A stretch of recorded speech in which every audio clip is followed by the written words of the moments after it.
So here's a little Euro game, Go West, that I picked up. Kind of cheap buy, but I thought I'd give it a shot. It had a decent rating and looked like an interesting subject matter. Let me go into it a little bit. It's a new look for me, so I'll probably screw something up. Found out I screwed something pretty major up in Age of Steam other than losing my rules. The introduction part, which is good enough because I obviously didn't understand the rules well enough to explain it. So anyway, with this one, it's a straight Euro type game in that you're just trying to move your victory points along the track, and for the most part you're trying to beat 50. There are other ways the game can end. Got a few components, some little discs that are used to mark I guess shops along the route. A couple of pawns, one per player, to indicate your score. These little things that indicate where on the track the next token to be destroyed is. There's a double-sized token, which you get a 1 chance to play a double turn, and a bunch of cards. And there's 2 different sets of cards. I'll look at the red player. One set is scoring cards, which increment from 1 to 6. That doesn't really matter much. And then there's a cost underneath them, and they have to be played in order. And each player has the same set, 1 to 6. And then these, which are sort of the play deck. There's a set here. This card's a little next to it. Well, let me explain what you do in a turn and how these cards matter, because the information on them is only really understandable in the context of the game. So, as normal, I'm going to play counterclockwise instead of clockwise, just to throw people off if possible. And maybe make him not notice that I'm cheating.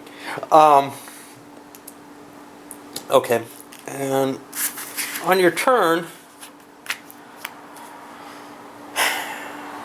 you can do one of 3 things, and then you draw another card.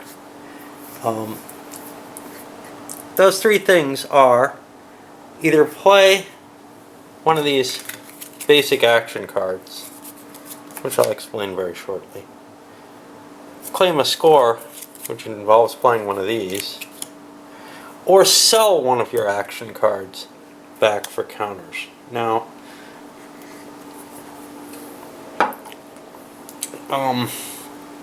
when you play an action card, you pick one of your cards, and it can be pretty much any one, but you try to improve your position with it.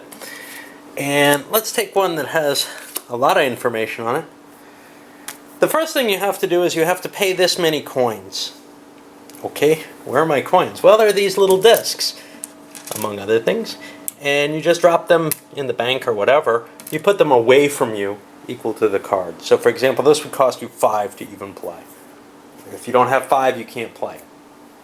You have to take all the effects of the card at once. Alright? So one of the effects is paying the cost. One of the effects is putting your markers in a space indicated by the color zone. So in this case, you'd be in the green, Great Plains zone. You'd get 2 markers, and they'd go like this, filling the empty spaces until you got here. If you reach here, and we got this thing here, let's say we got a couple green pieces. Let's say there's other pieces here, and say, I don't know, yellow wants to put a piece down. Well, yellow could put a piece here, but it destroys this red piece first.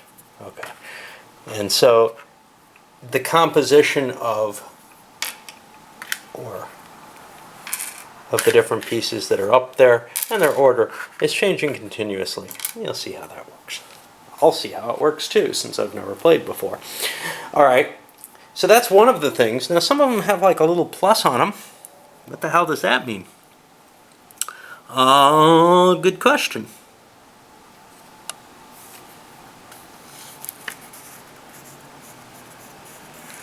think that indicates that you can put a token in that region and a token in any other region that you like. Any other. Some of them have no number on them. Just assume there's a 1 there. Okay. And then the final thing is these little wagons. And those little wagons indicate that you can move one of these wagons 1 space westward. And they slowly make their way over to California. And if they all make it to California, the game's over. Likewise, if somebody reaches 50 or higher, the game's over. Okay, well, how do I get points? Good question. Because that's pretty much how you play these cards. One way you can play them. When you play one of these, you have to pay the score, the coin cost, and you have to play these in order. So the first one costs you 1, the second one costs you 3, etc. And then you score each region that has little discs in it. So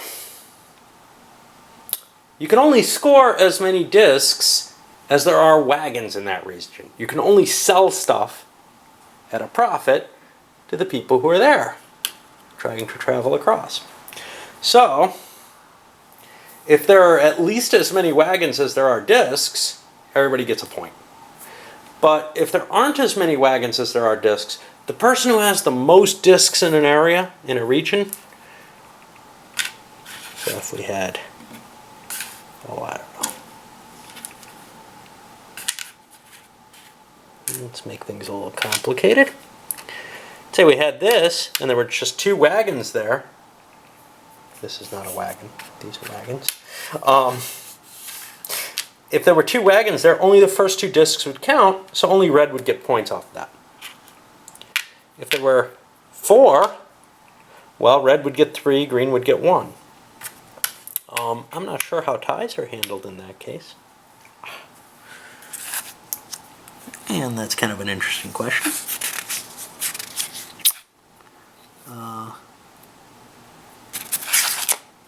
Should look that up.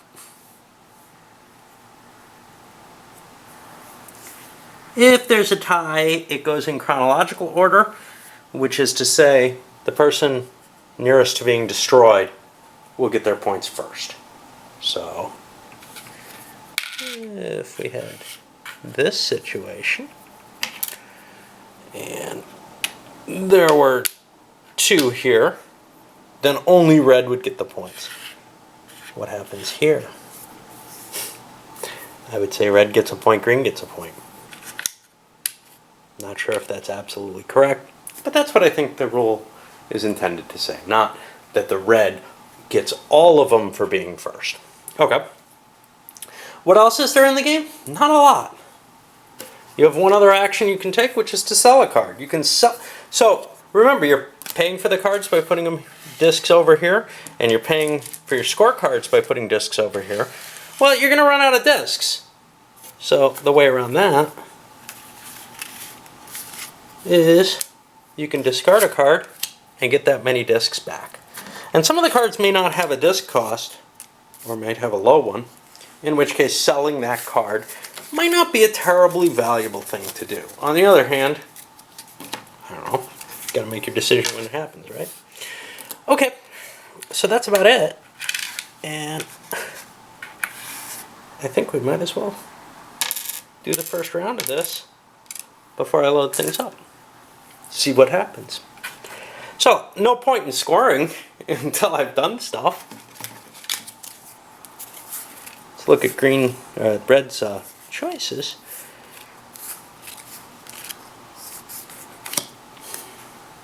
Red's got a lot of cards in this one color.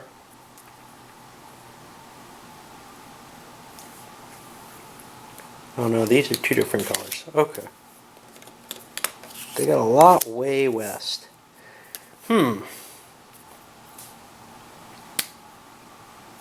Well, might as well get things moving. I'll pay 4 counters.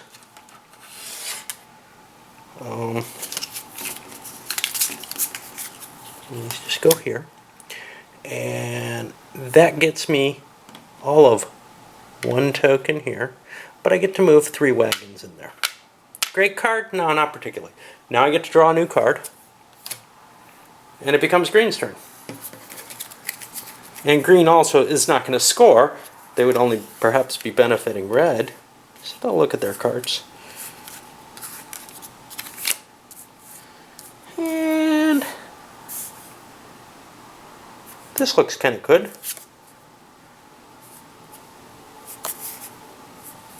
So green will play 4 counters.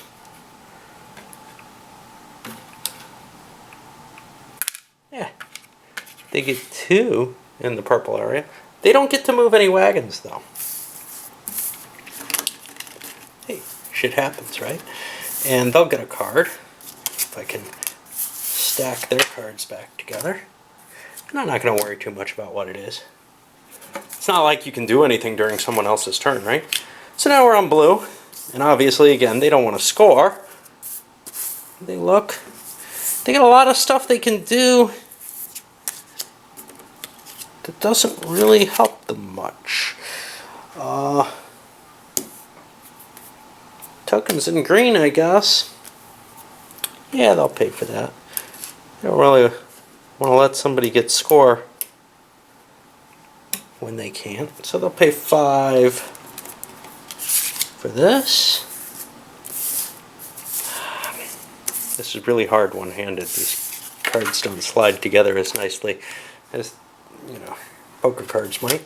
Okay, so they get a 1 and a plus. Alright, well, they definitely want to put one here. They have to. What about their plus? Oh, this slid off. They can't put it here. They'd kind of like to. Purple seems kind of dangerous, but they could go further down. I think they'll do that. Best move? I don't know. And those are scores. Yellow doesn't want to play those. Ooh, we have a lot of purple.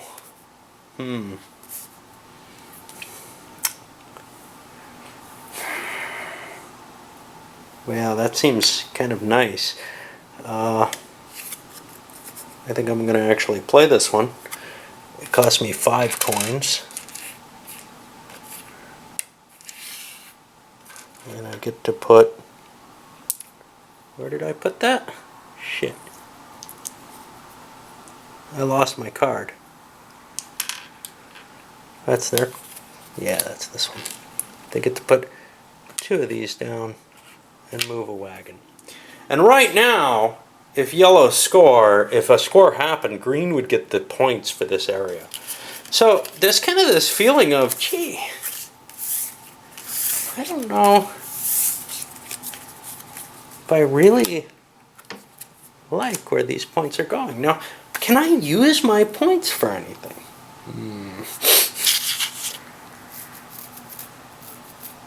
Seems like I should be able to because I have 10 of them. Well, I'm going to come back because I think I want to answer that question. Why do I start with 10 victory points? And the answer to that question is the player can spend their victory points instead of coins for any of these actions.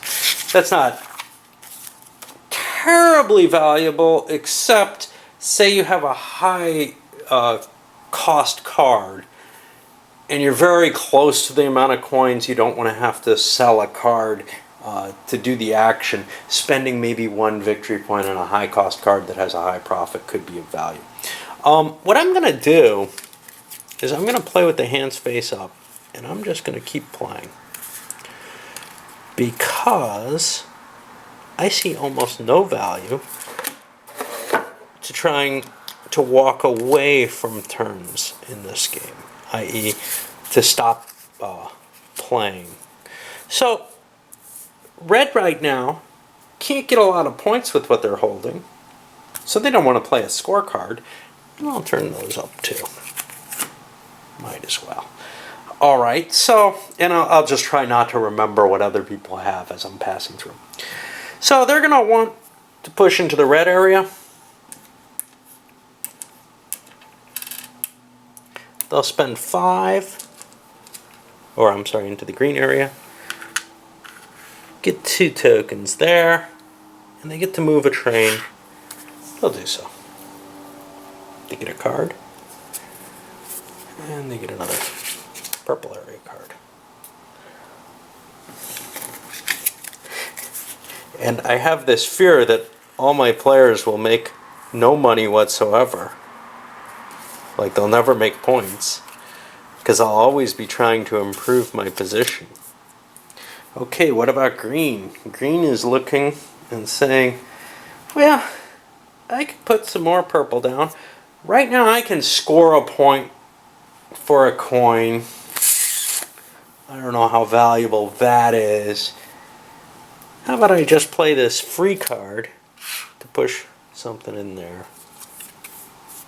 And I'll take another card. And we'll go over to blue. This way I don't have to flip these all the time. Although it is kind of annoying right now for you. And blue has a lot of wagons, and not a lot else. There's nothing much they can get. You know, I think they'll play this for 3 coins. And there's these double turns, and I kind of don't want to spend them right now. It just doesn't feel like I'm going to generate enough points. I get something out here in the Midwest. And I would call this the West, not the East. And this the mountains. I don't know, just me. And I have another coin, which I could put here. And that sounds kind of valuable right now. I don't get any wagon movement. I don't want to spend a coin, not for a couple of points. So I'll draw another card. And I keep getting stuff way out west. And these are all disordered because I had a disaster. And yeah, I know. This isn't very interesting to watch. I don't think it's terribly interesting to play either. So be thankful. I got some wagons. I mean, you know, it's an okay little light game, I guess. But what do we got here? Alright. Well, yellow does not have any bonuses. I would get nothing here, and I got nowhere else that I can get anything. But putting another yellow piece here might be worth something. So I'll do that for 5 tokens. There's 5. I get another yellow here, and I get to move 4 wagons. Well, I definitely want to move 1. I might as well move the rest in there too. Because they're not doing me any good anywhere else. And this way, if somebody else triggers, I'll be bonused. I'll leave it there. I don't think I want to try to score that for 3 points. Ooh, I can get more there. Okay. Down on to red. And we're going to see kind of a so on and so on. I'm going to stop following it so carefully and just come in for maybe some key events, whatever those might be. So I've gone completely around the board, and I'm using my lighter to indicate who plays. And, you know, nobody's scoring because everybody looks and says, I don't want to pay points. I'm not going to make that much more, or I'm not going to make more than some other people particularly. So, you know, yellow played to get their purple area. And right now, if it got fired off, they'd get 4 points. Red would get 3. And blue would get 1. And that sounds pretty good. I think yellow would probably be willing to pay to have that happen. But is that going to be the case when it comes around to them? And they're certainly not willing to play their once in a game thingy to score those points. Now maybe the first player could have played a big card and grabbed some score early and changed the dynamics a little bit of the game. But right now, with everybody tied, it doesn't seem that there's much reason for anybody to do anything. I'll go around again to see what happened. Well, Red's actually disgusted with what's going on, and they played their special token to both play and then play a score. They've already played their pieces. Let's see how the scoring works. Okay, so out here in the West, there's no wagons, so nothing's scored. Here in the Midwest, there's 2 wagons. Red's got the most pieces. They get the points for them. In the Great Plains, 4 wagons. Red's got the most pieces. They get the first 4, so they get those. And now here in the East, there's 3 wagons. Yellow's got the most, and they have them covered, so they get those points. Boom! Well, that seemed worth it, sort of, except that's a once-in-the-game play. Was it? I don't know. But it looks to me like all those wagons are going to make it across without anybody making it to 50 if something doesn't change. On to green. Unlike red, yellow is also going to score, but they're not going to use their double score here. They just like the situation they've got in the East. They don't see any reason to screw around with it. Scoring cards don't cause you to draw. If you buy or sell, if you activate a card or sell a card, you draw a card. I'm pretty sure I screwed that up in the initial explanation. Okay, so let's see. Out in the West, blue gets 2 points. In the Midwest, nobody gets any. Blue had moved those wagons out of there. In the Great Plains, green gets 4 points. Here in the East, yellow gets 4. And second place is green gets 1. And now it's a much closer game. Red played a double marker to get where they were. Yellow didn't have to. They got bonused by red's play and then got as many points as green did off their play. Now, if green can keep this situation pretty natural, they're pretty happy with the points they're going to collect too. So unless something kills their points, like somebody moving into the East, which I think red may do, then they may trigger an action as well. I'm going to load this one up and come back.